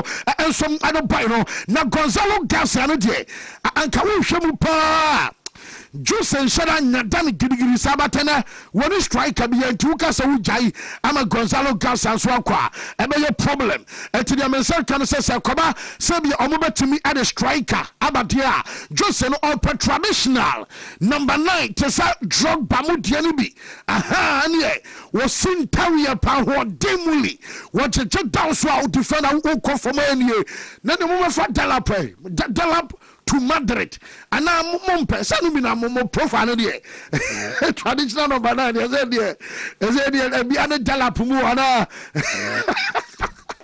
na Jose Bosa traditional number 9 no ɛgye sɛ bia boy no kɔ ansa na saa 9 no wɔnom anya kwan aba bɛwuram anɔpɛyɛ sɛsiɛ deɛ mensa ka no sɛ Florentino Perez yɛsɛ wasanhyɛn sɛ ɛnɛ revolution ɛwɔ sɛ yɛ adwuma no a ɛm sɛ no nyina no kyɛ sɛ wɔwɔ sɛ wokɔ no deɛ kwan bi aso bɛkɔ ɛna Rodri deɛ no ɛm sɛ wo nua asen aseɛ afei deɛ ɔpani no ma green light kyɛ sɛ wɔmo nsan ne ɛyɛ Rodri ɛmfa ne mmra na deɛ bi ɛwɔ sɛ ɛsi bia no ɛwɔ sɛ ɛsi na deɛ mensa ka no sɛ Jose ɛwɔ gyiriɛ bi sɛ midfield signing a ɛyɛ non-negotiable yɛnka wɔnsɛm ɛma no nyɛ yie ɛyɛ Rodri ntotom sɛ wɔma pem Jose bia ɛmfa sanka bia ɛneɛ Rodri no kora no yɛma ne bɔ 1 season awia nkɔbɛba for free tinka wo deɛ fa Shuameni mu abɔ yɛ sɛ ɛyɛ non-negotiable ɛdema coach no a yɛfa no Jose ntiana Florentino Perez ɛni asɛm bi aka afei deɛ wasanhyɛn so ɔmoma dew no ɛmmra so ɛresa no pa no mebɛka sɛ wɔpani bi sɛ wɔgyere yɛ pa sɛ na yɛka sɛ yi wɔma duru 99% a ɛneɛm sɛ ɛkɔmfɛme de anɔpɛ sɛsiɛ mesa de ma wo ntania kyɛ sɛ Real Madrid foi no ɛm sɛ matoa dio ayɛ dɛdɛdɛdɛdɛdɛ akyɛ sɛ no ayɛ kakra firi ɛyɛ ɔma so de ba ho nkɔmmɔ no nyinaa no yɛde ɛma yɛtiɛfo ɛne anɔpa yi ɛnsom ɛwɔ hwɛ no so na mene wo kasa yi wonim sɛ ba mo nkyin ɛbɔe no a yɛfa no Luis Diaz Colombia ni akwadaa watu bata bɛpɛ sika akɔ skenti na ma wankɔ Barca no a wɔde dwa ne Barcelona no nyina no yɛ sikasɛm no na wonim sɛ ɛba sɛ Al Hilal SI woman 70 million ekoma ban se bia akoda no mo plan ne ade me kwa de eya de club no benya no hye da hiam sana wonum se Al Hilal for no say Sir Luis Diaz and Joshua Bobo Edama Al Hilal and 25 million euros a year. Hi. Omaje o Catalonia season no buy you. Woman 25 million euros. Say yerim dia Luis Diaz ebeye so betena Bamunchen and I say bia Diaz ebekono ye kwaso Mauritania hadia player no ensom ebere sanse ban say na ya ne muama ayeden pass bia nipa no wono som ebe decide you na famiko France esense make a hu bia the channel from last week no and make catch us on Tuesday woman ebe anfili openina ye fan Zinedine Zidane me no kasai woman we Zidane and abe coach na time Zidane ene opani no ebe wura centralfo a wo mu twamfo nyini chese pictures de say kwai ni o ma ko good table nanim ama chese we ya ma mu twa bi ma mu twa na we afu na we abesem a chese obi e twa ne de Zidane no wo de kan fo nyini ba de ansa no omo kasa nyesa hanoma kasa wi Zidane aba tenase a na chese obi ade ne camera na me hu tete camera ba ko bi abra ena no me ready no about ready no achia tiagra one day ano no bo ano po ano apai I just we be so dia bedim ready twitwa bia na Zidane no kasa tenten ani tietia no nyina no say and one and was signing 4-year contract after 14 years. Our penina, your friend Didier Show, ne pre di sexa, Everton Quayano Sono, and then one Sitano was signing a 4-year deal. Now 4-year deal, Yamia Duma, a 1st August, and then the Jumadian ever started. Now Zidane say, Yamantuka say, we're free Real Madrid. No one yana just over coaching team BABM because on your office, I will be the last best 4 years and the last 5 years, MC office and the Abapa, but no rejected because I have France national team, and on Zidane and some others who coach ye now or see Obian Honoma and the France national team Ayape Obian or your greater and it's a blue and Saquina Bamano, known as your coach, Emma Franca. The best one coming in answer and Nigiano want to mean quantify and I say a great pride at the man so and a coach Le Blue. Now always answer what by one Caputo, I am Mbappe, Makasa, and was a derby. On your opportunity and Mbappe and Kasai. Woman in come about I yet there a very true one Mbappe and some other Kasa. Now Zidane backroom staff no Mebeka was some the last time and Wapania Fanasa David Bertoni. One of our principal assistant. Uraba Fanasa Hamidu Saidi one and some other town one of the quiet Juma our Madrid or assistant coach and watch a Gregory Dupont one of some fitness coach Obakaya France El Coach World Cup 2018 no one I Juma national team and to Gregory Dupont one of other Saba Fabian Bates a former goalkeeper Wakai Batesa one of some other goalkeepers coach and that's done Bernard Diomede one no ayobia am says done enim pa na youth national team no yeso nimu inside out and kwada no wonni momo pa enti Bernard Diomede wono and best scout and kwada no adiama Zidane watch Zidane say akoda bi ewe bi under 19 akoda bi ewe bi under 21 no de where your diamond or your biggest area talent de here your polishing to no e be search one am Zidane and open here fan sam. And as Stefan Plan. Now Stefan Plan, one and some other in charge of scouting your opponent, and the best scouting your opponent outdoor. Now Zerun Zidane, yes, when I can say a banner be a media team, no, any data sector, Wabama Yeniamano, and some Abam Kakra, and T, and yes, be a Jumano, and Maman Kwane Babena Babaya, as a man who was trauma Johnny on problem be and to report to Amen Sakano, and some other Jabano, so I'm okay. I'm just a man. To Kwalaski and ye and yet Rose my baby, your Rose Royce are but I will be top pressure man pen fool. Tomono na aya brand ko yam first na fe yama bedwafo no na yentoa so this era so aya Wontumi sports buffet yentoa so ene de ahin na madwei hwe almost a day sports station be na mo kumase ha ortiso Ghana hangina Wontumi edini say Wontumi sports no Wontumi Ghana haba kope Wontumi sports no Wontumi she fine city na dwam new thing te kwana ne so kapoti ya chire ho ya adwuma no omo makanyina Steven Michael mokeka ho Wontumi sports no Wontumi she say Wontumi dia actually say Wontumi I say Wontumi this sports on the back actually say Wontumi that's say Wontumi that just say Wontumi fancy and now me a delivery guy na obabi waha ne ho abasem me fiewura say me fa sam re no ye fa ni nitin latte ebi mo fa no marijata ni fiewura na asoma me etima me kwan na me nko ni fiewura say me meka chene say wonye sika na wode hwe na asinfo twete kitima bi mokọ abro chire di ya onye no metua ne rent aso nitin o rent aso ye ne betua o rent aso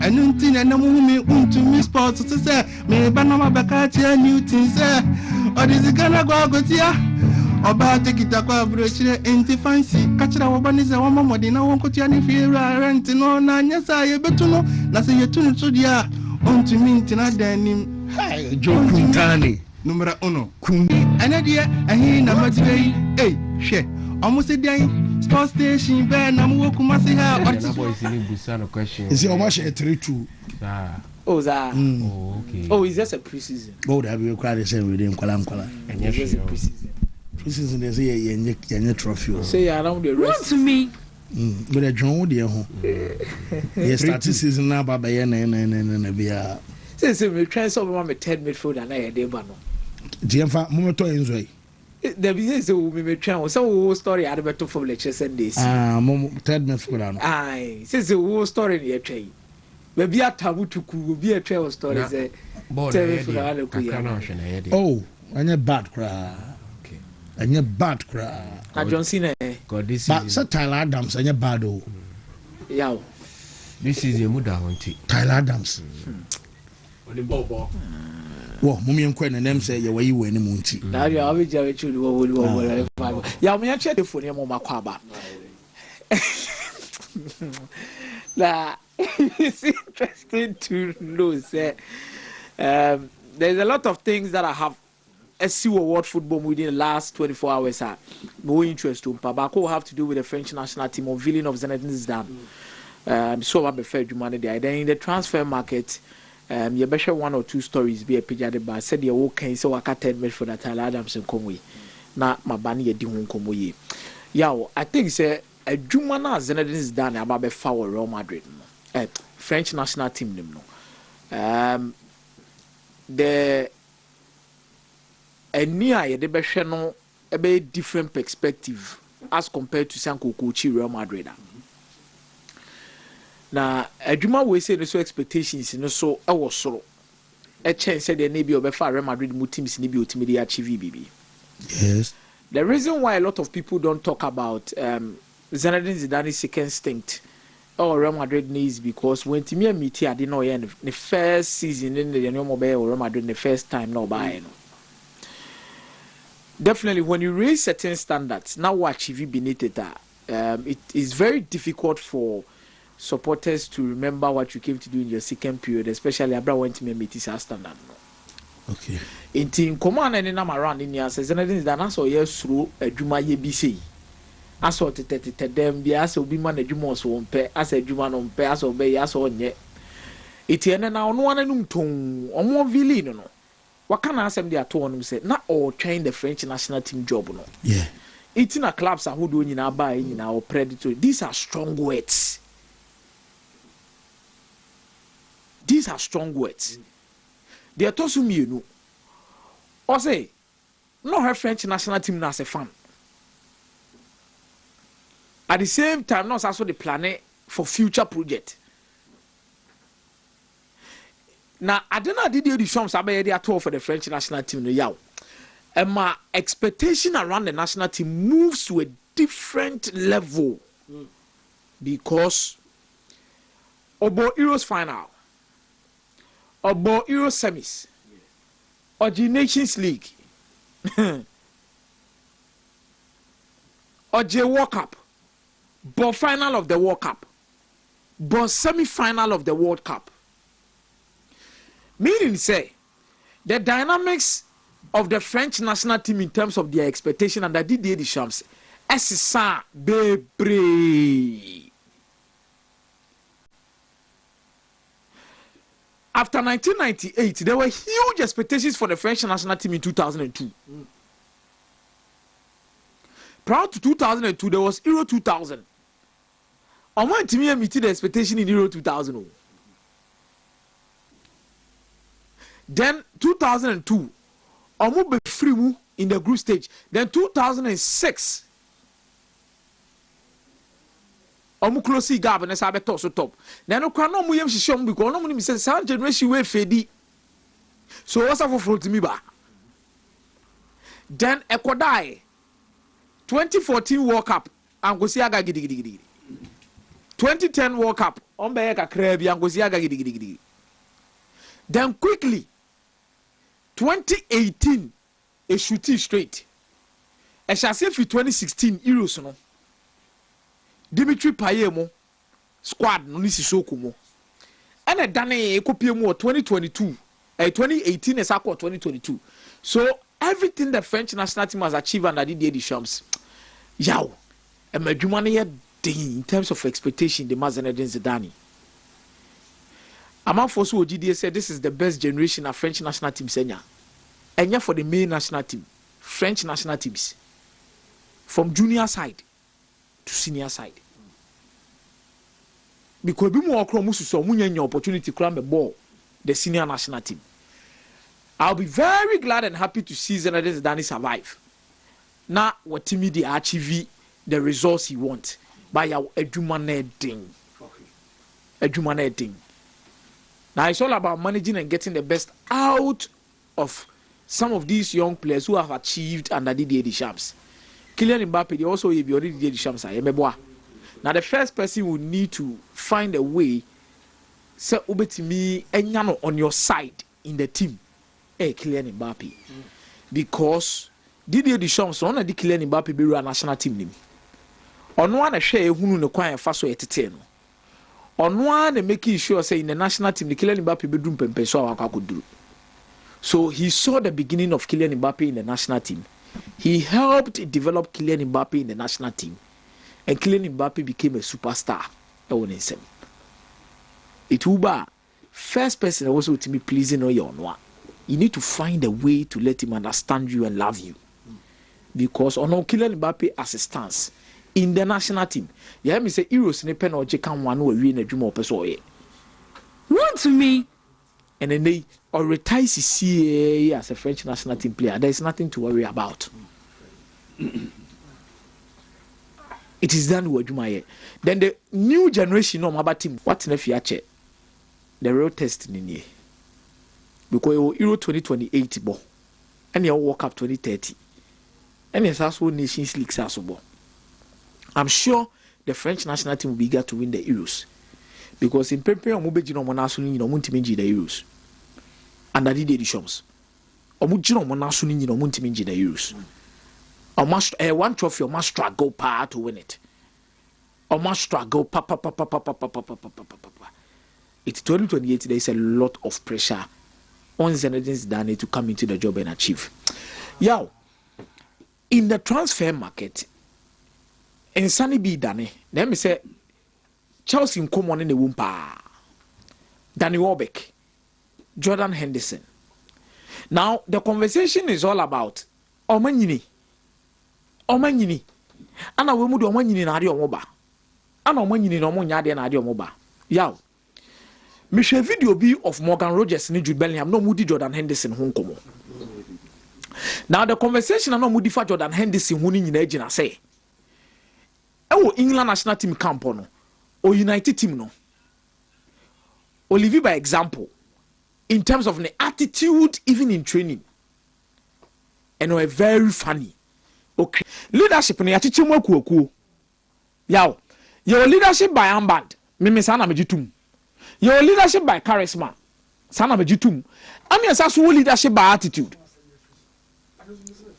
It is an your mami and sana mini wudi un komoni nyina na yaw. Ewo captain's armband, no betimi the captain's armband na bobi. And the leader na hoye ne de armband na ne bone keke. Number 2, obetimi amobi armband. Any pano hu ni say aura or charisma obetimi leader na ba no.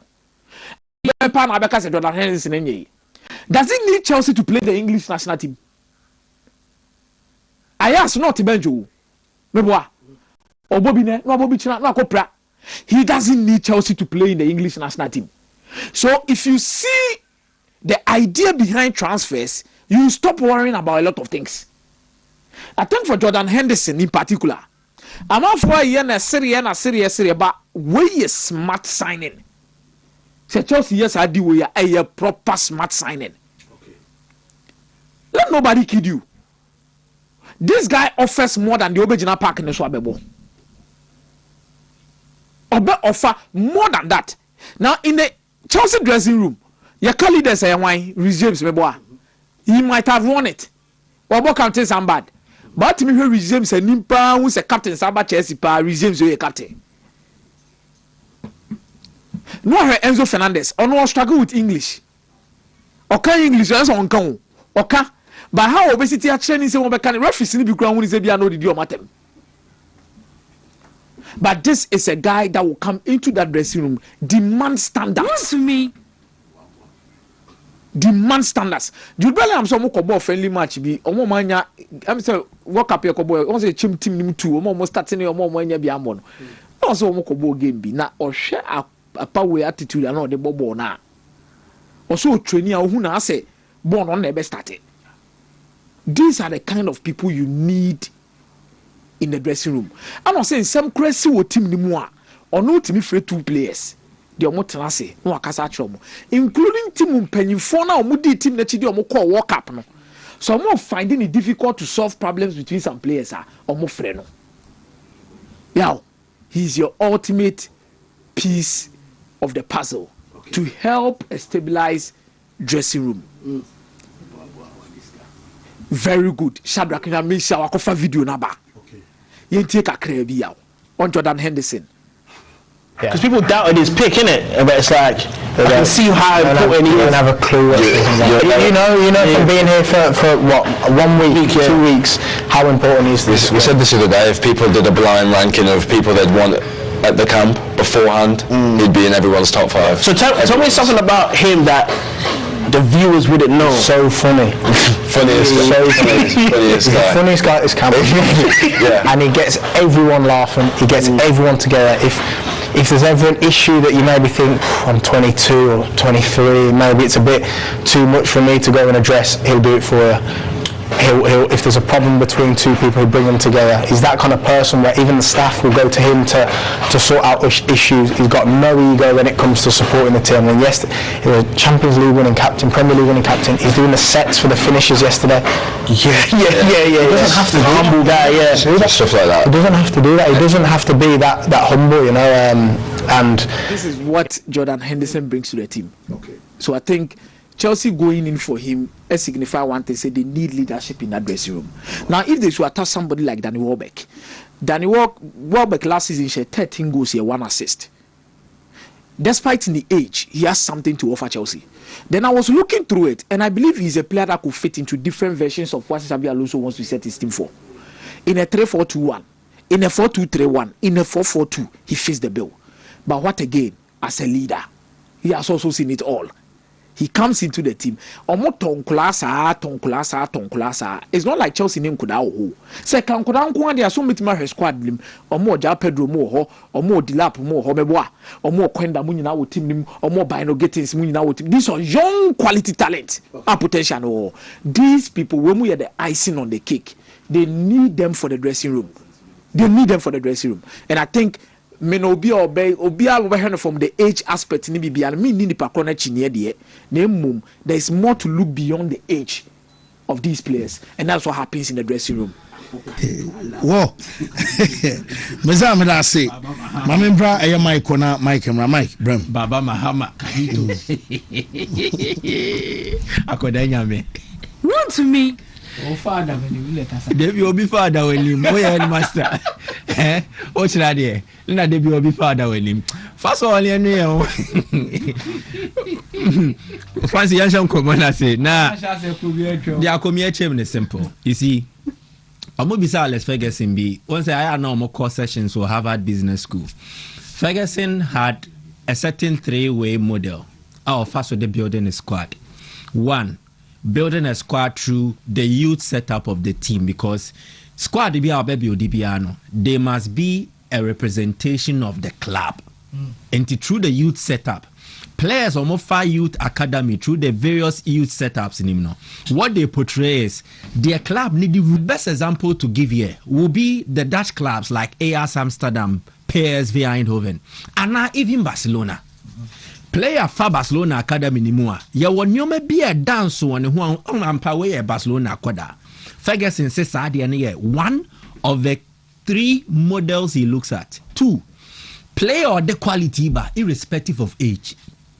Into Ronaldo, one from Man U Academy mu, but they paid good money for Cristiano Ronaldo even when he was a teenager. When Rooney. So auto quality player irrespective of player ni age. To also help with your squad building. And then another important factor, which is adding experience. The reason or the experience never try to one and say here, but it is a crucial element too. The experience in the say every when you are when your quality players in but you need a certain culture to be injected into the dressing room. Your times here and your coach and our manager no. Your players are from say I be that for or my bida or my cash or man who say you need them to be in the dressing room to offer that presence. Through our Ferguson spell, who the other Henry Class and Babe even for this former Spurs striker, no common treble winning team, Debbie. Oh, English. Niti kapa, didn't escape me. Debbie. Oh yeah, white or English. No, or was former Spurs striker, but man, he was part of a 99 away. Teddy Sheringham.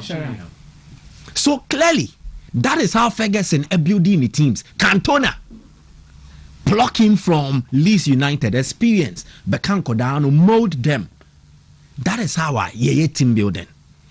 This Chelsea project and how it started. Share the takeover and they got a lot of things wrong. They needed to establish a base. Into nyanya base ni wia. Then what babaye the old they can hold the improve. Then a drew stage beyond say no. Sin to be what me team nim. Sasintono. Let me address it. And mostly you address it by getting experienced players on board. The role to be played by Henderson, and yet primarily for Bobo, but also for mentorship. Again, serving as an example in the dressing room.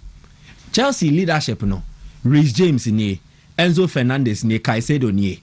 Maybe Reece James will be the outlier, but the rest, disciplinary issues, almost fall foul. Enzo Fernandez, as a leader of Chelsea, was courting interest from Real Madrid. Yeah. Do you get it? So they need somebody to lead by example, somebody they can reference. In Chelsea, and Kofa Henderson and Masse, hey, chairman, no, you're born your own boy, brother, Boboni in our family. And yes, it is for a different purpose. Mentor. Say, yes, say Enzo Fernandez, your leader. So be free, Henderson, huh? Say, yes, say, Reece James, your leader. So be free, Henderson, huh? It is for nothing at all. And as Thomas Tuchel, at time Henderson didn't call walk up. Or quite how many minutes, no boy. But again, Bona who park so for 90 minutes, it is only a fraction of it. So what can we chemu for football? No, Bona you born 90 minutes, no, a bear 0.5%, and drew one and po. Kasia nankasano, a dadan kita who the year koni eba, adia chin adia sa, born you born once a day. You was 7 days in a week. 6 days, know what happens in the dressing room conversations. Ben Nekoso, what training grounds there Neko, and for a manager like Alonso, who understands the importance of some of these things, he would definitely clamor for such moves. Or started with Xhaka. Nature Sunderland for na Xhaka now as one show interest Pape Biya and baby Henderson. So again, it might be for the same reason or than Welbeck Eba, but Welbeck's own a more football than leadership. So two different experienced players, but to be the Chelsea should. In fact, Chelsea in Kodano Moni na Welbeck Brom Onibone Bosion. But he has focus. Into you, Henderson will mentor. Welbeck your focus. At his age, he's still playing. Our energy. Why? He's getting goals. Adding here a certain lifestyle. Can I play till I'm 35? The lap and your Welbeck Nesiano. I said Bema wako for bar. Yes, your bar with your bro standard so you will be forced to live above your means or beyond your means just to please the lady because standard no or no was thrown our from. Into the urbane pe baby or did the oye intari or she cars or driving wherever she goes to. That lifestyle no you will need to do extra or go extreme to cope or cater for that. But in case you Anankasala a year or Banisunia, the same level. Into to me for the baby, ubedi the wing. Also, and a pedi and Camina a year English TV and what 5,000 check or momo no. Now I come here. What a baby ubedi the as English tea. I come here as momo, they also 200 cities. The better was in this kind of English tea in the body. Do you get it? 80 a standard. if Salah was negotiating with Barcelona or Real Madrid, the negotiations would have been a bit different. Because Salah is a big boy. Besiktas, one, the league no mubo no. It might not be Salah's most desired destination. Two, the club.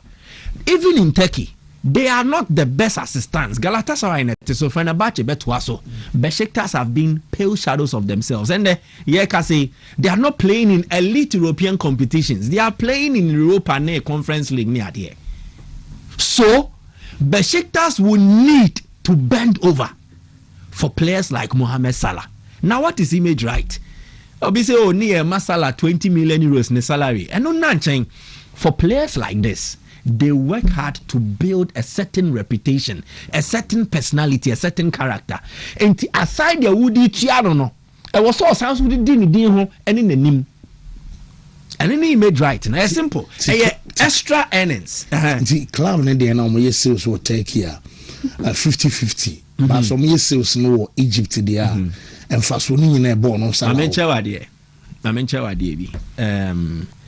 Akomia memoye ade we yamame me pa choje numbers we just social media numbers, you get it. One, in Turkey, Besiktas is one of the biggest clubs.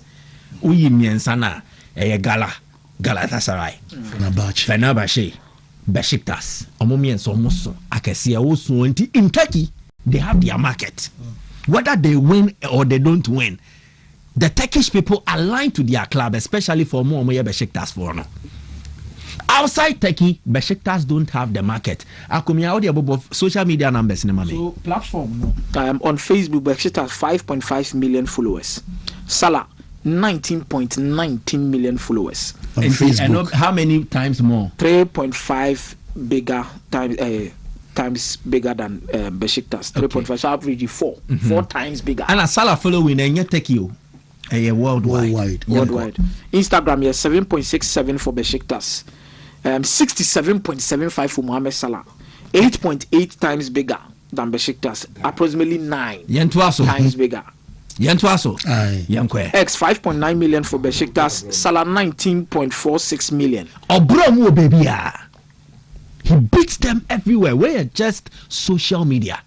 In fact, if I must be very controversial, Salah has been more meaningful to football than Besiktas have been in the last 5 years. So who per se ball money munyamwa and munyama Salah edia bre football in the last 5 years. Bro Besiktas there so. No spite or no disrespect or no insult, but I'm being factual. Salah's contribution, Besiktas a club. A woman say it is outrageous or ridiculous to compare a club and a player. But I'm telling you, in terms of impact, dear what Tony Dean. Salah torn hon saying the Besiktas are torn hon. So if you are coming to Egypt, why are you coming there? Yet Besiktas the marketing strategy be na plan biaba say they want to come to Middle East and then sell. Omudi bibiaba. If you are getting Salah, you are getting a certain entry into the Middle East market, not even just Egypt. Into a culture, so what buy Egypt wa a minting a woba. Opama Besiktas and called be a club where Egypt saw more ton Jesse. Now among sign Salah, no mun be a shop never ma. Yeah. Difference wom so I'll catch you say obeseti up Egypt dia. En fast one memi hiya bebre ana imagine na. A minting a oba. That is what image right is about. Me ma wum be di midin ho kwa. What must I also get in return? Diana menya dear frame and time ni ho, but you can go back and reference Jesse sales are Besiktas in the last 3 years. For compare, if Salah joins them, you will see how they will skyrocket. Okay. Shadia Galafo and the IO Seamen, even for Seamen, look at how they made him huge and compare that to Salah. So image right simply my brain me din intimate di din ho. Your individual or collective. Salah will give them collective. Collectiveness or Besiktas Jesse or much a group picture or bomb match near to Chamfoni. Now Besiktas can sell and make money again, even in individual club calendar. no collectively he will contribute, but individual there yes yeah the Saladin ton idea to me a specific Besiktas akwaje sponsor and is oh Monfa Salam Bremena yanke corporate autograph on be sign no fancy was a Salah edidin the obre and no de wa bre for his name he needs to chop. Mate Mike Minase Bray Steve we are not new about. Yeah, a lot of interesting stories. Zinedine Zidane, after a very long time here, trying where will he possibly land after Yenya, Manchester United, a lot of other clubs near Chelsea for the signature. No?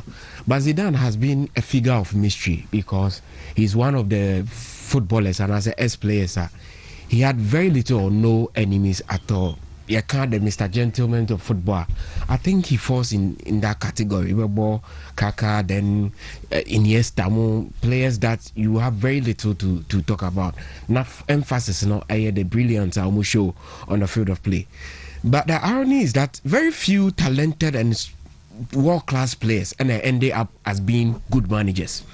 So even at Real Madrid, the conversation was that tactically we feel he's not too good, and then I was say prove it to the world, say he's that guy. So Zidane has to fight against the world and the narratives out there. Or yeah, the repeat with the UEFA Champions League no koi, and people were still like, I also joining a different team. You beat my and I am more of the Messi type. Say all Barcelona achieving all the glory, but now people still doubt and say he's that guy. So Zidane Abeyadi in the UEFA Champions League, the Real Madrid are choking success. With that gallant names are not managing, it was very difficult for any manager, a first-time managerial appointment, to be able to do near So the mystery is, why is it that Zidane decided say among the names are now a pen and the clubs are lining up for the signature, and he decided to say Obetenefi now I train. Not a lot of people are not going to say the national team appointment, your idea bet me are attracted for him to go and work there. But Zidane and then officially say this is the only job I know pay. That is why I was trained for 5 years for this particular job. We say, continue a legacy. So to me, year. I feel that Osha talented players are in the pool of France now. Zidane can't afford to fail, and I think he can't fail. And Zidane will not fail as the Blues manager because from France team yes, he has a lot of players. He has managed egos, so I don't think Zebeye Jumakesi Eddie Zinedine Zidane, and we want to see the finality to this how Ebetima coined because very few players energy as World Cup winners, Deschamps account, Samba as coaches are very successful. So finally, he has put in an end to all the conversations. The Vini Junior situation is like.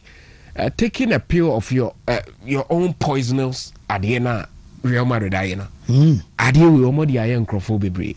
Okay, the scenario Emma Kylian Mbappe joining they tempted Paris Saint-Germain for close to 2 seasons with figures be an almost feel say and you're good enough and then Omontono. But Madrid are quite different kakra. Yenya any big club be a or bemu say wabe ni mu edisike bepeno. Guy didn't show any desire of moving from Real Madrid. Now, yeah, I have a different view to this whole situation of Vini Jr. I think that he will not move. And the simple reason is that for every South African youngster who aspire to be a pro, the destination are only 2. That is Barcelona or Real Madrid. Every South American players. That is where they want to end up. Now, Osha, the support from Florentino Perez. We are on a very young age. Close to 40-something million pounds from Flamengo. Now, Florentino Perez, player we won't see. Why a press conference a defending against the treatment of referees in this same boy. Racial issues has come to his aid, defending him on numerous occasions. And because of Vini, some managers, he is a superstar at the moment. Madrid have got 2 seasons without the UEFA Champions League. But Saoka say stacking too many quality players and unknown names in the world game, no, ain't mean for achieve success now. Or more Real Madrid now defer that notion. When Zidane was the manager, they had Gary Bale, they have whoever you could mention in the world. They were very successful. If Mourinho Beye will coach, how many players, youngsters now, wouldn't want to play under him? The Mourinho factor. They've watched him manage some great players. Who wouldn't want to play under Jose Mourinho? Now, sorry, Madrid. Now, the target is to dethrone Paris Saint-Germain in the upcoming season. So, UEFA Champions League. Now, possibly, maybe our La Liga. Losing what you have. You rather add. Madrid would want to have Vini, Mbappe playing at their top levels to stand a chance of winning. Because Sawoka top wingers in the world from the left winger. Bobo Vini, Luis Diaz, Varskelia in that position. So is it that Madrid is Vini Kwaya and says so free war? Are they getting Varskelia? Now I sound for the situation of Kylian Mbappe into this contest. So PSG will not let him go. So there be a mihuni say be ebe ende NSA. Vini will agree say be a bonuses be or so for him to stay. Because figure now open in a year. Any image right there now open bonuses no there. I don't think so. I'm taking it to the level of Kylian Mbappe. Because Mbappe is a special project for them. But for at the age 16, very young age, for the free Brazil, Abba, through the Castilla ranks up to this day, they won't let him go for free. Not even Ronaldo. Ronaldo agenti or Kofria, understandable. They found a way to cash in on him. Oh, Rafael Varane there. Casemiro, oh, the transfer figure about Manchester United. So you kind of business of football. Madrid are the lighthouse. Amuna will be a show. So you don't expect Real Madrid say, Obe making the mistakes. Liverpool here with Arnold. Work for free. Yeah, Obe making the mistake of Ebu Konate, that of Paris Saint-Germain. A team that a global business brand, and not just a football club. Into for Vini's situation, I've sat and read through a lot, and you can only tell one story out of it. This gentleman will not leave. Arsenal a very ambitious step no matter take. Many aje for Arsenal say nay Arsenal near from prepare for it to make as far as spending 100 million on a single player. And nay ambition need take you to Vini Junior there. It means that they are in to stay. And Omukochi Ateta. That is the line also too. Why? Because there's no big force. With the English Premiership in him. Because Guardiola is gone. And una waje omo mabemu ni nyina fe ne ebe do bi beye. So to stand a better chance of dominating the league for as long as obetimi aye you need quality players or be established. But the situation at Madrid Neka Chem say just a chance be no more true. But eventually I feel that Vini Junior will stay at Real Madrid. Only that and the man are open or request no Florentino Perez in finding nyina mano. But at some point over extending it. But so more na Vini soon ready so be extend the contract and then it means the best solution for both parties and it's on better. But for now the M say a very difficult. Yeah, sure. Say be Arsenal lebeji. Yeah. Okay. Well, Steve me that say new airbar and near no kakra na Chelsea game with maybe Chelsea share 6-4. João Pedro hat-trick. Na I'm sure other players Suguni, Jamie Gittins and Sat Payev Omonya 6 goals into a 10 goal thriller for Chelsea. Now here Alonso Jumana was starting out. He's gotten hold of this guy Morgan Rogers from Aston Villa last season. Now so questions be bring on who say who is Morgan Rogers and how does he fit into Chelsea's setup? Left alone, Xabi Alonso also set up as a coach. And maybe I'm coming carefully. They're checking the profile now. I can start with the fact that he's gone through some ladder. I mean, English football, West Brom, Man City, U23, Lincoln, U23, Bournemouth, Man City back again. Man City, Middlesbrough, or call Aston Villa, then Chelsea. So a back say English football there, or Womuanesa from the lower ranks, a Babesi Soroninano, Morgan Rogers, Ewomo. Now, Oshadi that was screen. So I've been asking myself one question, say Chelsea already more team no Hormodada. They played last season. And so I'm more improvement to their area by NSSA or more improve and more so Morgan Rogers, you know, he found our fitty into the side so yeah, what check Chelsea yeah far Liam Rossini days, you know, in Koboka Kra. I'm sure so who from a screen here, papa. Unya Wesley for final Levico, Gerald Hato. Omi and San Pedro Neto, Cucuyera, Moises Casedo, Andre Santos. Omo in the war, the base and the method part of Chelsea team now. But Equa Nimu Kakrano by Bia Morgan Rogers, Ewapano, Enzo Kopama. Omo will be a kind of interiors. Omo muni wings so. Omo inside. Omo to the corridor. So we to kind of interior. So mumi no ewa. But equally. Fernandez no nya haya no sina kind be bresa area high by be a kind of supportive role, and then you have João Pedro so at the final third. So I've been asking say the profile crowd to say yeah baby a transfer market on my highlight tickets hana ye the kind of come central attacking midfield e hono na yekese pa but to be body fan faso it be bob benkuma faso so who should say no there is an English talent Osina Kadima Free Lions, but of course, also a free Jamaica. Now, the profile of footwork and a year player agent, CCA, Kasei. So, you found right wing, left wing, other positions. It's been a very good ascendancy for Morgan Rogers. Man City, the basis, you know, and I'll start here. Yahuno, I will say, say, on in a move, Bournemouth, Oba, Man City, and in a Middlesbrough, and we'll grow Aston Villa. So, what check here, valued at 110 million euros this year. You can understand the growth in the profile, no? And a shooting from 90 as at the last quarter of 2025, and Ababe drew 110. No? Yes. Yeah, we'll grow the game, no? Yeah, can see so.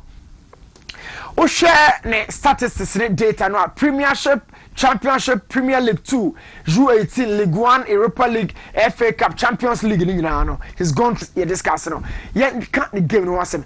And he fan no shoot too free. And he fan or score the goals no. And he fan crown out ejina e pass. And me yakoka say one player wey obet me a lot of improvement. And about Chelsea anymore no Morgan Rogers. Now, let's talk about this. Ahano I had a time Aston Villa I retreat to their back. And I want to ball in 10 overs. If you have the ball after the opponent don't lose the ball, no, what is left a transition. So from this area, this is Morgan Rogers here. And then look at how he connects to the striker in the final third, Marcus Rashford, or call Aston Villa. No? Yeah. Now look at the distances. We are talking about 68 meter distance between the two players. It is a player to which Jahana pass. What it means is our range of passing. So they two from short. So or beam a stretching third. Or position box so it me a pass here pa. Numbers BSR back in the game, 21 goals out of 7,054 minutes of game time. And I'm Morgan Rogers about quantified in 88 appearances of Premier League. And huge experiences pa 88 games. In the Premiership, and he's had 150 shots from the 88 games now. 150 shots, and none of it any penalties. Championship, make catch say our data as to the floor. Now, telling you this about Morgan Rogers, shared by beer of fatness shots on any free because can't by beer or share goals. We are talking about 21 goals to the 16 from box room, 16 as a striker. Every boxing, we have 5 from outside the box. In the championship, he's also had some good goals from both outside and inside the area. And conversion rate as an attacking midfielder, I know you're 17.91% as an attacking midfielder. So, share the game no di area. Mature the passes in area. Now this angle, no Morgan Rogers should go pa this area or ta should go. But be on time should go area. Yeah, or call for Keller. Ta should go so ha. No, curling. No. In talking about curling, as he said, not just say our good vision to pick good angles. Before no more, but no one said no Dini Patu in them and already draw back. He has a very good eye for good angles. Area on the left wing, we draw up pick balls be our connected yashe. One thing I saw about this player and I say he stays in the midst of 4 players. Yet I'll be receiving ball now, be rap box you know. You will love his movement. Watch that. So he still a player out the ball man want to be young Wojuma. What the ball na man we no. Ono want to be your ball no Wojuma kakra sa ho kire wo mu a. What's the person say? Unlike be Odiama Giroud, Odiama Lukaku. I say Lukaku team. Lukaku team. So I know ya first one Ojaha as say okay. Yeah. But this time no Ojaha say I can be very very straight and honest with you. Yeah, Chelsea a very good player. Young gentleman, men come out team in your day. Chelsea a very good player. You've seen the angle. This angle no the goes be. Only the Papa say the near Kano Coutinho Junction no. As a one of Morgan Rogers Junction. Yes. Oh, Tani Dina na say Coutinho there. Rogers Junction. Rogers Junction. Oshe goes to angle hapa. He has a very good angle. Area. And then the attacking midfield zone also so. Oshe go. But be me who be break down ha or ball right wing. Inverted ya to on the left no so no. It is our rule na Enzo no born the last season na or crash box no. Yeah, come on. Our rule na Rogers never be fan this season. This is purely tactical question here. What's up now? Because unim Oshe goes na Oshe no so pa no a ni rule no be ka Enzo kakra. Only Enzo no in yesterday profile or central guy, but it's we call out wide. Yeah. Kevin De Bruyne Beckham would or a central guy, but he can move out wide. Morgan Rogers, you know, he's a central player, but the team movie the call left to echo Pibishe and or back central midfield also Utimishe. But your question is more tactical. So to me. My main highlight to nko na main show area back wa e wo metrima is Oshe area no so goes no 21 Oshe mu 16 o box room so box room nkasa pa so Morgan Rogers hadwere now there are about 4 cardinal positions on the field and I think it befits all of them. Go through this with me y'all. Backline we there e bia Chelsea for be o opinion because Gusto Jorge Hato and our laterals no Maxence Lacroix and Levico ebe partner but the money will pay no whenever you have James here that's why say Gusto no ha manfa Marco Palestra na because onyenye bibia at the elite level ma yehu we've seen these guys 18 our your permutations are very careful no so having James as a partner for Casado no e push Enzo man about 10 na ko pa ma base ha no ya Morgan Rogers na job do ya mo attacking forward defense be away Europe be on be how attacking forward you can go through defense be away Europe be the first test of your time. Rogers on the left, Enzo 10 Kopama Joe Pedro defense be na make Kasaya jre attacking forward. There's creativity, there's goal scoring. What is left? There's bite in Enzo Fernandez. There's full energy. Okay, so say Copan wana kaso on penny rings said that they be all come penny 10 now. It means Ebia James ne be kwa na natural right back no. Yeah, ko. Nenzo na ba. Maybe a Estevao Willian ba. Ah, me ya de hu ye ya. That is it. That's what you have. Oh, okay, anyway. Oh, wow. Copan wana ba central. Wow. Now James about right back. Now wabanya old pairing no James Enzo no on say Casado Enzo no omienu ni but so we ni ale ya no e solid wa ha but then Kopama Estevao on say experience a drop kakra wa ha goal scoring crash so drop wa ha because Estevao Kopama chi we all agree but then Enzo comes to this area and then the right back's position also improves from Gusto to James no and also improve so James ba right back Enzo be ba DM abe bodo pivot 2 na Kopama ba 10 just as you asked na Estevao Morgan Rogers about João Pedro ebe lead line no whatever be the case I feel it's going to be 4-2-3-1 there's going to be a lone striker because we mu no enya natural center forwards they can't engage or occupy the box and ebe ma João Pedro no always ono acquire the box occupant always all the time no but let's see how it goes. Morgan Rogers is a quality player obebo Chelsea wo ma Chelsea for ni trimai omo de yeda say Whoa, I knew me that say, young right now, you need 3 p. ane Tuesday 3 p.m. ba simane kakra bi na yabane aba beto aso ye piwak ensa no enie menu aba se bebia e fine yeso adombo ko pa okay ye nkomo me dase me chete fo ni ahwefo nyina anapei eye 3p garlic mixture e free piwak natural health garlic kroje ne dia ye do ne yemfa nkenja mfen so bi amfremu enu ntimo ahode ni jane na so eye ntinim akomam na moja mu adwuma wa wo hwe me wutie me yade bi tete wo wuntinim akoma enu moja ni mu a edra me kanfo de amount sebeboa eye 3p garlic mixture eboa na boost immune system ne de amount enu nti yade ntime mel abra wafa edupai bi wunya nto bi dia pharmacy shop bi e ben wo no boremu sisi age wo de ne abusua ne nyina nchenom emorenti ne no bia hodo nyi fini keka wa ne nyina emfrimo ne mu na ho moja ntimi ne afrisan ye na pom de mapa ho hia no wonsa etimi aka bi ene ye so general health meka general health a enyare wa hodo aduro ne sano ena me bebobo so ede acho na ansa na no je doctor number no wo fie yade bi atena wo so ache wo pese nei wa wo ti doctor ne woni ne twetwe nkomo na de tu nanim dia wa ye krado freno na onje so eye 0248 92 88 24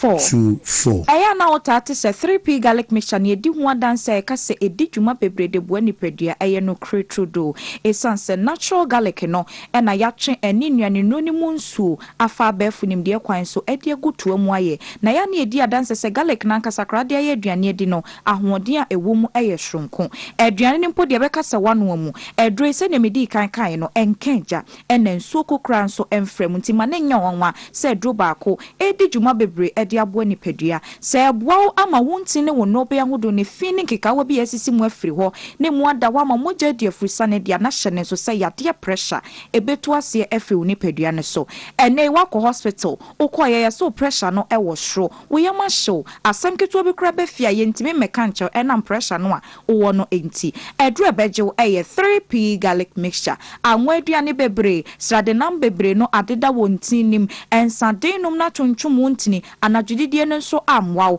ni nyina aboa no ama moja ntimi ani afrisa ne ye ena akofa pressure yade no ede abrew wo hwe wadidie mu ye no wa hwe ho so ye no na wononom edupai bi na aboa sa ho ne nyina ede afri wo nipadua ne so sanso na moja ede afrisa ne ye wo nipadua ne mu a ehwe se eko nipadua na kwa babia esansa wo nipadua na kwa ne nyina hia moja na de de djuma eno nti wadwene eda wotimo no ehia moja pa na de djuma se moja ne afrisa ne ye ankonkwam wa wadwe ho efre ne cells na emframa ne nnuane no bi a wadwene hia na timi de djuma no kra enya eno nti wadwene di kan jojo na aka nipadua na kwa no prekope ho no ma na ofa nyina ewu stroke yade no ede ne ho agim anopa me kan for 3p garlic mixture dupai ede amano no bi na entu stroke yade na se akofa tititi ye no ede abra no emfri nipadua ne mu enko diabetes asihwe yade yade bone etimi di udem esansa wo yade we mu no ekrokito bi kra ko eto ho a ne ko eden pa fe na etrete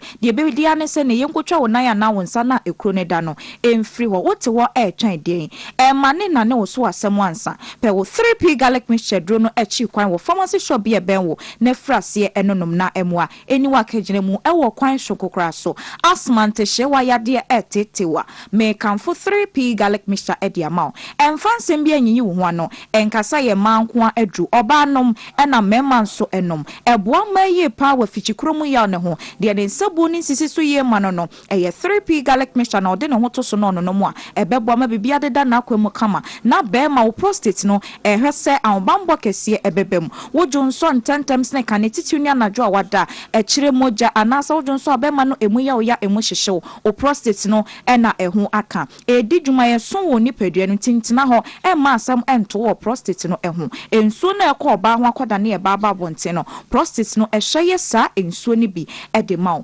awbambo kese bebem a eye 3p garlic mixture make no mejade die hia ne so befa number no na wa fred doctor woni na twetwe nkomo na wa wacheche yade ni mu ache no edro ni ntimi nsan yade a won hye se koto obehye okwan a wode efa so na mum hye ne nso ukoto edro na hwese ewotoa mu ehwe hwa ebo garlic eda ho ye kokko ena ne ti no eye kokko ya twe piwak ewo ne ne ti no eso eno nti ukọ no ehunu saa nyema we ya mesra nye no akọ ni nkopim so benya no ansa na wato wo da aduro bi so ye wadwendwene wo ye da no we ka ho ema ne haw wo de toko fie wo no we 15 minutes imadu no machi no mwaduro bi a wo enkofo haw emre wapomodem ba bia tun no wo man mu bia no ubowura mu a utimi enya bi me sorry so dia doctor number ena me di ejaw ofa number no a emfere sene oya de na tie bi efrinity sukosi ne nan ase no chemu chere doctor wa ye krado otie o na waboa o 0248 9288 0248 aya 3p garlic mixture. Okay,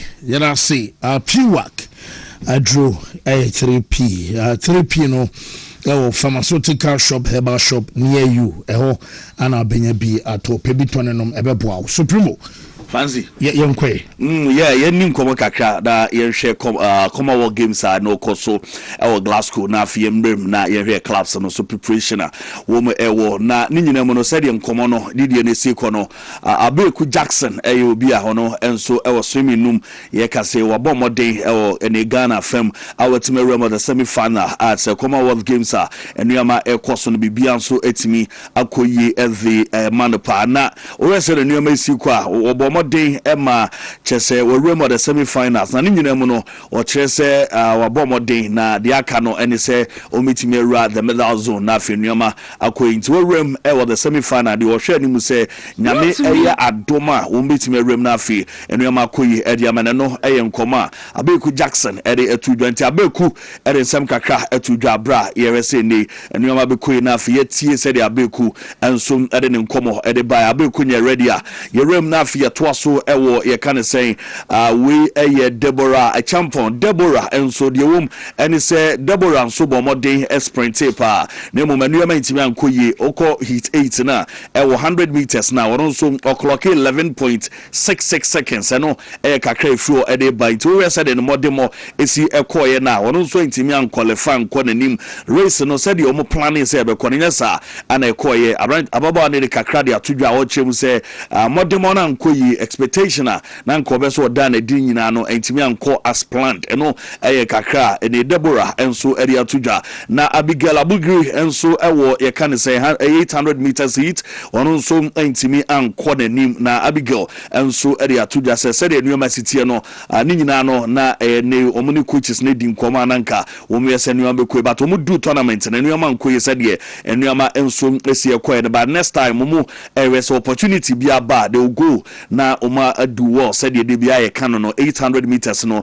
enu ma etimi akointi said dem say emema no 100 meters no na ye say enu ma e bi kwa pan said the catch say o say enu ma city a 100 meters boys no na say Benjamin Azamati or the semi final and after Abdul Rashid so or the semi final ye bomb pie so mo erem or the final no na omo e kwaje meda and the Amagana boxing no so the ye catch say Abrantia friend Desmond Papu or quarter final a so erema said the nuama because ni Mohammed Amadou nti we said the Commonwealth Games and nuama ekoso and ye do nkomo the airba na odu ene wafu no so a zombie no and nuama ekoso championship no enra Nigeria for ne ye boy na Black Starlight for na nyamianum nukreni coach Masoko na du ene ne boys no modern of one pa omu so 4-2 at the Emma Nigeria na ball pa omu boy de coach MZ onkoda yi team no de modern of form ye pa na coach I friend Max Okona do at the same kakra to Ghana